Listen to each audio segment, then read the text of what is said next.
ಅತ್ಯಂತ ಶಕ್ತಿಶಾಲಿಯ ಭೀಮನ ಅಮಾವಾಸ್ಯೆಯ ಗಂಡನ ಪಾದಪೂಜೆ ಫಲಗಳು ಮತ್ತು ಮಹತ್ವ. ಹಿಂದೂಗಳು ಆಷಾಢದಲ್ಲಿ ಯಾವುದೇ ಶುಭ ಕಾರ್ಯ ಮಾಡುವುದಿಲ್ಲ. ಆದರೆ ಆಷಾಢದ ಅಮಾವಾಸ್ಯೆಯ ದಿನ ಜ್ಯೋತಿರ್ಭೀಮೇಶ್ವರ ವ್ರತವನ್ನು ಮಾಡಲಾಗುತ್ತದೆ. ಆದರೆ ಆಷಾಢದ ಅಮಾವಾಸ್ಯೆಯ ದಿನ ಜ್ಯೋತಿರ್ಭೀಮೇಶ್ವರ ವ್ರತವನ್ನು ನವದಂಪತಿಗಳು ಸಡಗರದಿಂದ ಆಚರಿಸುತ್ತಾರೆ. ಈ ವ್ರತಕ್ಕೆ ಪತಿ ಸಂಜೀವಿನಿ ವ್ರತ ಎಂದು ಕರೆಯುವುದುಂಟು. ಪತಿಗೆ ದೀರ್ಘಾಯುಷ್ಯವನ್ನು ಕರುಣಿಸುವಂತೆ, ತಮ್ಮನ್ನು ದೀರ್ಘ ಸುಮಂಗಲಿಯಾಗಿ ಹರಸುವಂತೆ ಕೋರಿ ಶಿವನನ್ನು ಪೂಜಿಸುವ ಹಬ್ಬವೇ ಭೀಮನ ಅಮಾವಾಸ್ಯೆ. ಭೀಮನ ಅಮಾವಾಸ್ಯೆಯನ್ನು ಮದುವೆಯಾದ ಹೆಂಗಸರು ಮಾತ್ರವಲ್ಲ, ಮದುವೆಯಾಗದ ಹೆಣ್ಣು ಮಕ್ಕಳು ಕೂಡ ಆಚರಿಸಬಹುದು. ಮದುವೆಯಾಗದ ಹೆಣ್ಣು ಮಕ್ಕಳು ಒಳ್ಳೆ ಗಂಡ ಸಿಗಲಿ ಎಂದು ಹಾಗೂ ಮದುವೆಯಾದ ಹೆಣ್ಣು ತನ್ನ ಗಂಡನ ಆಯುಷ್ಯ ಹೆಚ್ಚಲಿ ಎಂದು ದೇವರನ್ನು ಪ್ರಾರ್ಥಿಸಿ ಈ ವ್ರತ ಕೈಗೊಳ್ಳುತ್ತಾರೆ.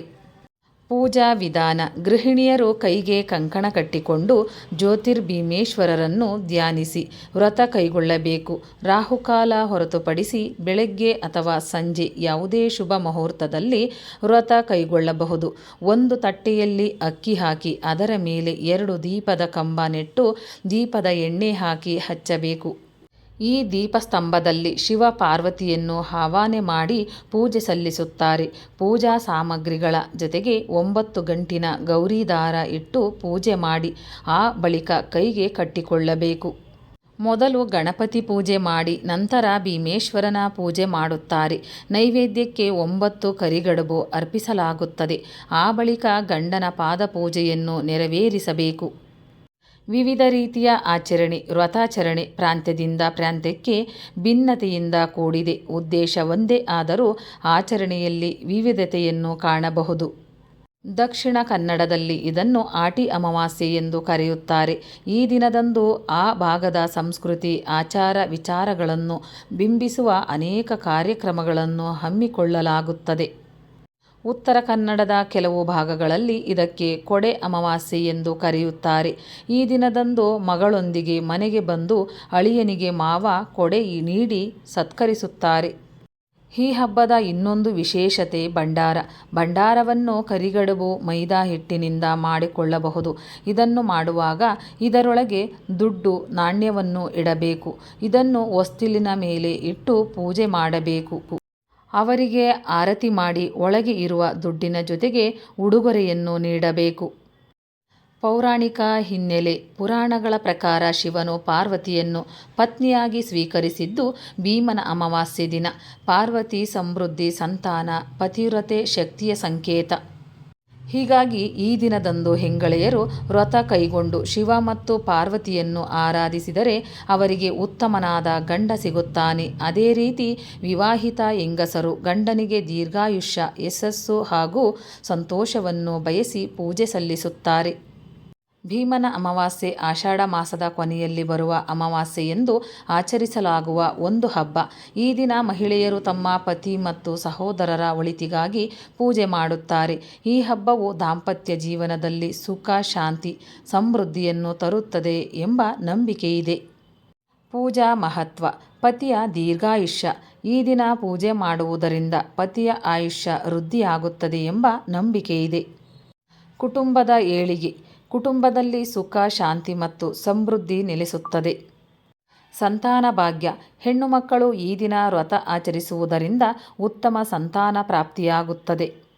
ಪತಿವ್ರತ ಧರ್ಮ: ಈ ದಿನ ಪೂಜೆ ಮಾಡುವುದರಿಂದ ಪತಿವ್ರತ ಧರ್ಮವನ್ನು ಆಚರಿಸಿದ ಪುಣ್ಯ ಲಭಿಸುತ್ತದೆ. ಶಿವ ಪಾರ್ವತಿ ಆರಾಧನೆ: ಈ ದಿನ ಶಿವ ಮತ್ತು ಪಾರ್ವತಿಯರನ್ನು ಪೂಜಿಸುವುದರಿಂದ ವಿಶೇಷ ಆಶೀರ್ವಾದ ಸಿಗುತ್ತದೆ. ಯಾವ ರಾಶಿಯವರಿಗೆ ಅದೃಷ್ಟ? ಕೆಲವು ಮೂಲಗಳ ಪ್ರಕಾರ ಮೇಷ, ವೃಷಭ ಮತ್ತು ಮಿಥುನ ರಾಶಿಯವರಿಗೆ ಈ ದಿನ ಅದೃಷ್ಟ ತರುತ್ತದೆ. ಅನಿರೀಕ್ಷಿತವಾಗಿ ಧನಾಗಮನವಾಗುವುದು ಎಂದು ಹೇಳಲಾಗಿದೆ. ಭೀಮನ ಅಮಾವಾಸ್ಯೆ ಪೂಜಾ ಫಲಗಳು: ದೀರ್ಘಾಯುಷ್ಯ. ಭೀಮನ ಅಮಾವಾಸ್ಯೆಯಂದು ಪೂಜಿಸುವುದರಿಂದ ದೀರ್ಘಾಯುಷ್ಯ ಮತ್ತು ಉತ್ತಮ ಆರೋಗ್ಯ ಪ್ರಾಪ್ತಿಯಾಗುತ್ತದೆ ಎಂದು ಹೇಳಲಾಗುತ್ತದೆ. ಸಂತೋಷ ಮತ್ತು ಸಮೃದ್ಧಿ: ಈ ದಿನದ ಪೂಜೆಯಿಂದ ಜೀವನದಲ್ಲಿ ಸಂತೋಷ, ಸಮೃದ್ಧಿ ಮತ್ತು ಐಶ್ವರ್ಯ ಬರುತ್ತದೆ ಎಂದು ನಂಬಲಾಗಿದೆ. ಪಿತೃಗಳ ಆಶೀರ್ವಾದ. ಅಮಾವಾಸ್ಯೆಯು ಪಿತೃಗಳಿಗೆ ಸಂಬಂಧಿಸಿದೆಂದು ಪರಿಗಣಿಸಲಾಗುತ್ತದೆ. ಈ ದಿನ ಪಿತೃಗಳನ್ನು ಪೂಜಿಸುವುದರಿಂದ ಅವರ ಆಶೀರ್ವಾದ ದೊರೆಯುತ್ತದೆ ಮತ್ತು ಅವರ ಆತ್ಮಕ್ಕೆ ಶಾಂತಿ ಸಿಗುತ್ತದೆ. ಕೆಲವು ನಂಬಿಕೆಗಳ ಪ್ರಕಾರ ಈ ದಿನದ ಪೂಜೆಯಿಂದ ದೋಷಗಳು ನಿವಾರಣೆಯಾಗುತ್ತವೆ ಮತ್ತು ಜೀವನದಲ್ಲಿ ಬರುವ ಕಷ್ಟಗಳು ದೂರವಾಗುತ್ತವೆ. ಈ ದಿನದ ಪೂಜೆಯಿಂದ ಜೀವನದಲ್ಲಿನ ಕಷ್ಟಗಳು ದೂರವಾಗಿ ಸುಖ ಶಾಂತಿ ನೆಲೆಸುತ್ತದೆ. ವಿಷ್ಣು ಮತ್ತು ಪಿತೃಗಳಿಗೆ ಪೂಜೆ ಮಾಡಿ, ವಿಷ್ಣು ಚಾಲೀಸವನ್ನು ಪಠಿಸಿ, ದಾನ ಧರ್ಮಗಳನ್ನು ಮಾಡಿ. ಮುಖ್ಯ ಸೂಚನೆ: ಅಮಾವಾಸ್ಯೆಯಂದು ಪಿತೃಗಳಿಗೆ ಶ್ರಾದ್ದ ಕರ್ಮವನ್ನು ಮಾಡುವುದು ಉತ್ತಮ.